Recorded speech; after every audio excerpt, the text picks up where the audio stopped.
Mr. Chairman, it's my honor and pleasure to be with you today in this prestigious conference, and it is an honor that me as a surgeon be with the physiotherapist in this conference, the FACS one.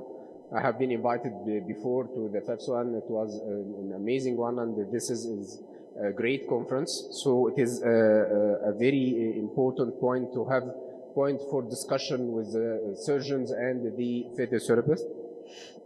So my presentation today will start by a great thank from Bahia Foundation to be invited to this great conference. And I will discuss about the surgeon and the physiotherapist MDT approach. And from the surgeon perspectives, I will go through my presentation through the breast cancer, an overview about breast cancer and its management, the rationale of physiotherapy in breast cancer patients, and surgical management of lymphedema and breast cancer surgery, our experience in Bahia Foundation.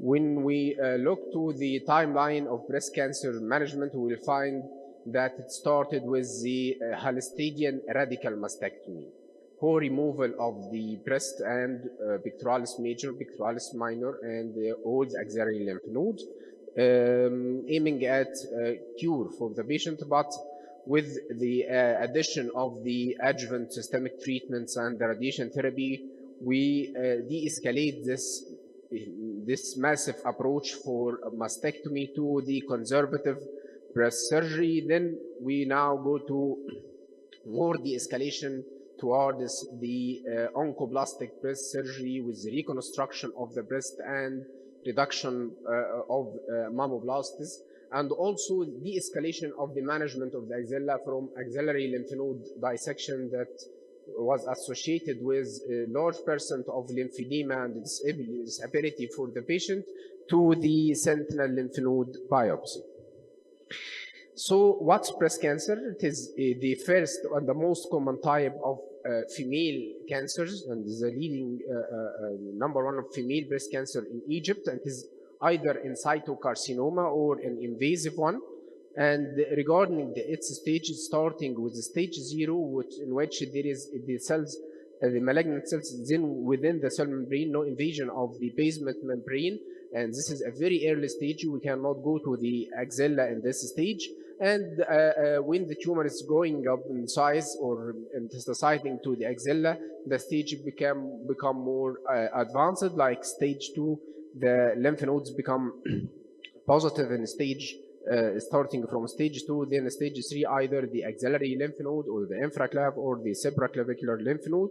And when the tumors become more advanced, like fungating tumor or chest wall involvement, the stage is getting higher till we reach to the stage 4, the metastatic breast cancer, with a very crucial role for the surgeons in this stage, and a very crucial role for the physiotherapist from the side effect of metastasis either to the vertebrae or to the brain, with the rehabilitation and the disability because of this sites of metastasis.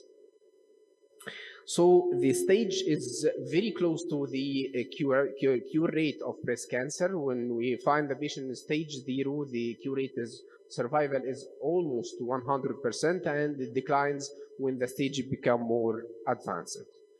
In our approach to treatment in breast cancer patient, we will find that we have the surgery, the radiation therapy, the chemotherapy, the hormonal and targeted therapy based on MDT approach.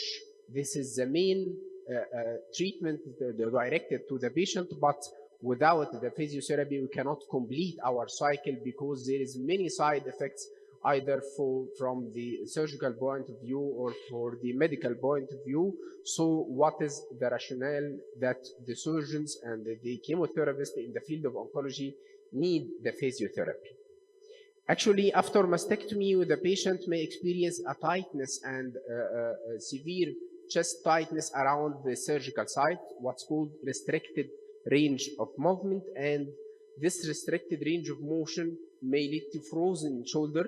If this part is managed early by the physiotherapy, we can go for relief of this frozen shoulder or restricted range of motion.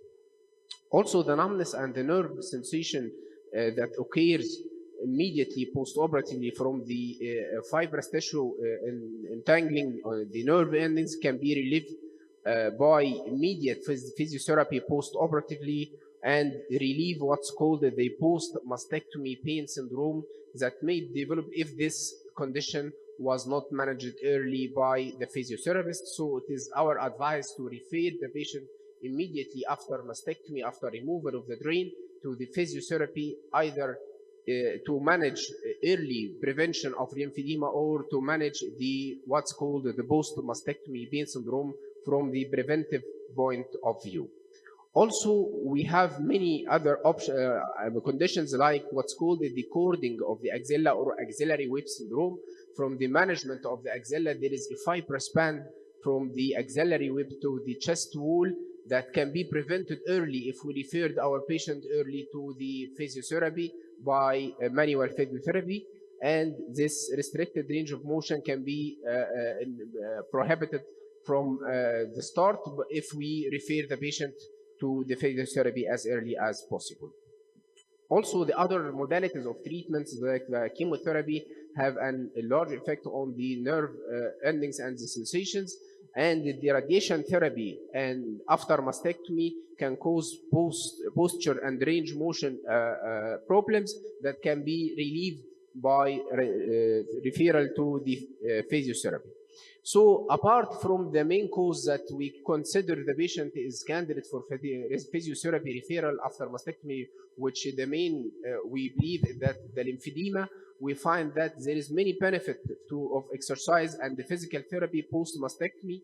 We improve the shoulder range of motion, we improve the shoulder strength, improve the functional mobility of the patient, and the posture, decrease the pain and at the surgical site, and decrease edema on the affected side, and improve sensation at the surgical site.